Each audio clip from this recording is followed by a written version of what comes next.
Viem, že trochu kazím záber, ale nevadí. Ideme sa rozprávať o perfekcionizme.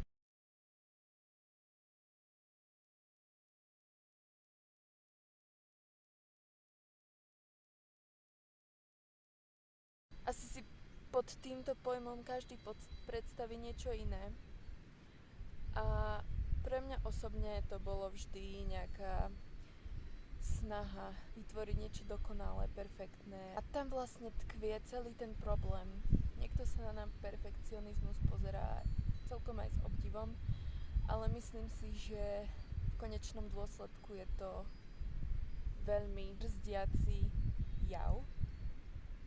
A asi najväčším takým brzdiacím faktorom, ktorý perfekcionizmus spôsobuje, je to, že aspoň keď budem hovoriť z osobnej skúsenosti, tak často rozmýšľam v rovine všetko alebo nič. A práve to je niečo, kedy si poviem, že keď nemám dokonalé podmienky na vytváranie niečoho, alebo keď nemám všetko dokonale premyslené, nemám všetky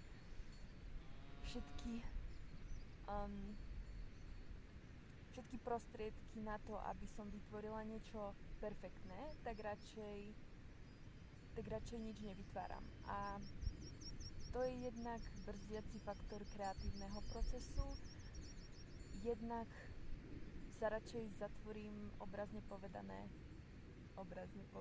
alebo možno doslovne povedané, sa zatvorím v svojej izbe a radšej sa o nič nepokúšam, lebo viem, že to nebude perfektné. K tomu som neskutočne kritická predovšetkým voči sebe. Keď sa mi úplne niečo nepodarí tak, ako chcem, tak som z toho neskutočne sklamaná. Tieto videá, veľmi náhodné videá, sa snažia zdokumentovať aj to, ako bojujem s mojím perfekcionizmom, pretože viem, že nebudú dokonalé, lebo ich nejak vopred nepremýšľam. Jaký hmyz. Choď preč. OK. Vopred ich nepremýšľam. A sú úplne spontánne a chcem na nich pôsobiť autenticky, nechcem sa na nič hrať. Častokrát neviem, čo poviem a toto tu je len nejaká spleť a prúd môjho čistého vedomia, ktoré zdieľam. A najradšej by som toto miesto sprostredkovala čo najrealistickejšie, ako sa dá, lebo je to raj. Lenže žiaľ to nie je možné. Žiaľ to človek musí zažiť na vlastné oči, ale je to krása. A neviem, kedy ma to prestane baviť a fascinovať, ale zatiaľ po 2,5 týždňoch som stále nadšená. No, zmenila som trošku miesto, pretože chcem vidieť aj iné pohľady, iné perspektívy. Musela som stopnúť nahrávanie, pretože išli okolo nejakí ľudia. A zistila som, že sú Česi. Je tu hrozne veľa Čechov. Slovákov som tu zatiaľ toľko nestretla. Ale funny story, čo sa mi prihodilo.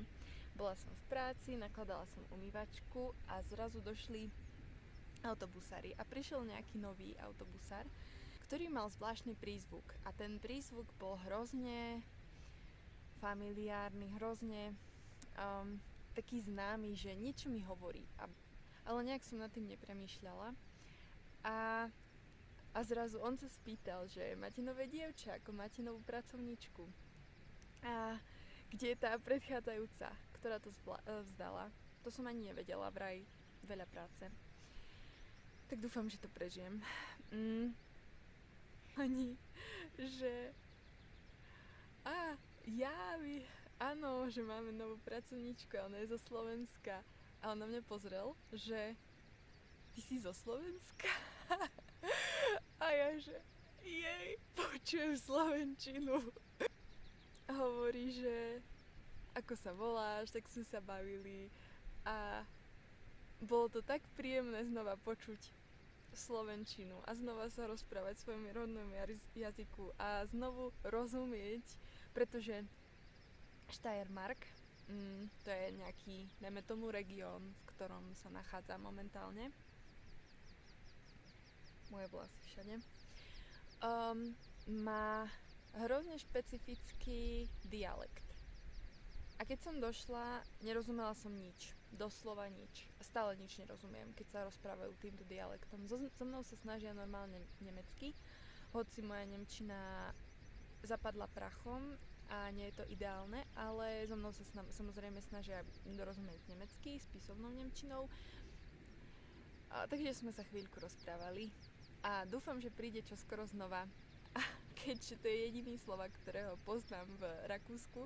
Takže sa teším, že ho privítam. Ahoj, môj obľúbený Slovák v Rakúsku.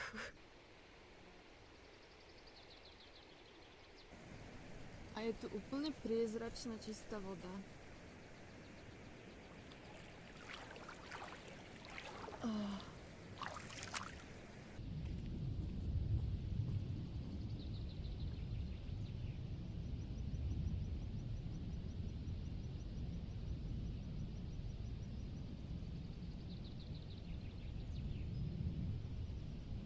Ukážem vám teda pírny vodopád.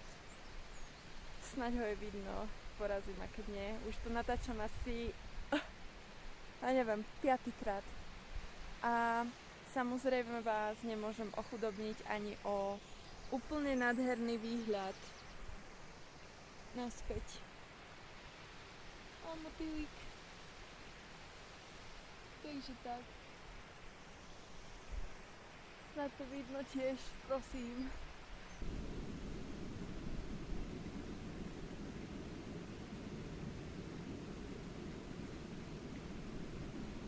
Toto môže byť fakt najkrajšie miesto, aké som kedy videla.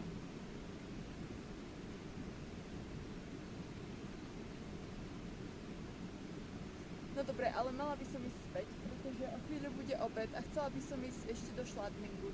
No a momentálne som narazila na problém, pretože bude zaujímavé to zliezať. Ale nejak to dáme. Nejak to dám. A posledná vec, ktorú musím skamerovať, je toto. Ale je ich tu viac. Je ich tu oveľa viac. A to je malinká.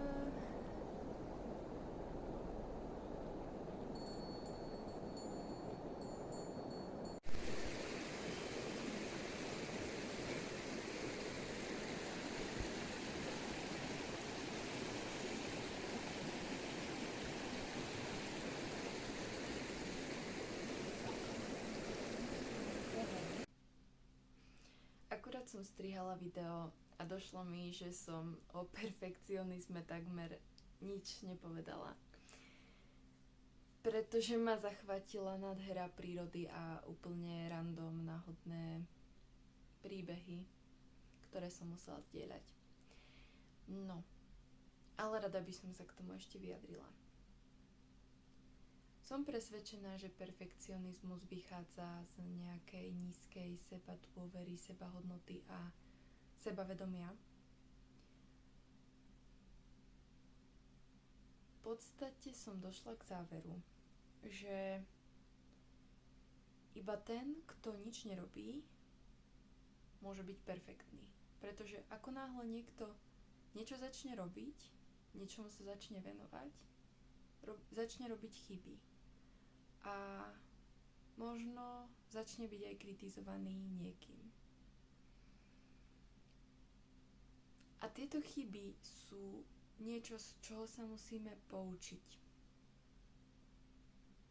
Nie je to niečo nežiaduce, ale je to prostriedok, ktorý nám ukazuje smer. A taktiež kritika, dobre mienená kritika, ktorá nie je kritikou iba preto, aby stredového človeka nejak mu poškodila, ale chce mu pomôcť, tak si myslím, že je to veľmi potrebná a žiaduca vec. No. Ale samozrejme tieto teoretické sračky asi každý pozná a nie je to niečo nové.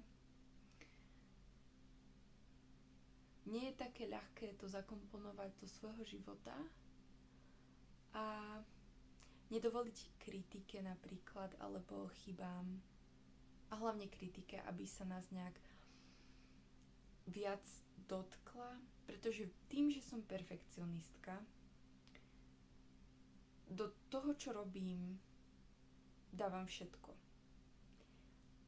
A keďže do toho dávam všetko, niečo sa mi náhodou nepodarí, tak si beriem tú kritiku, aj dobre mienenú kritiku, príliš k srdcu, pretože mám pocit, že napriek tomu, že som dala do danej aktivity, činnosti, procesu, nejakého výtvoru všetko, napriek tomu nie som akoby dosť dobrá a napriek tomu som to pokašľala. Lenže takto by to nemalo byť a takto by sme nad tým nemali práve rozmýšľať, pretože treba prijať kritiku a chyby ako niečo žiaduce, ako niečo, čo nás môže posunúť ďalej. A takto by som to asi ukončila, pretože chcem už ísť spať. Dneska som mala dlhý a celkom produktívny a fajn deň. A vidíme sa na budúce. Dobrú noc.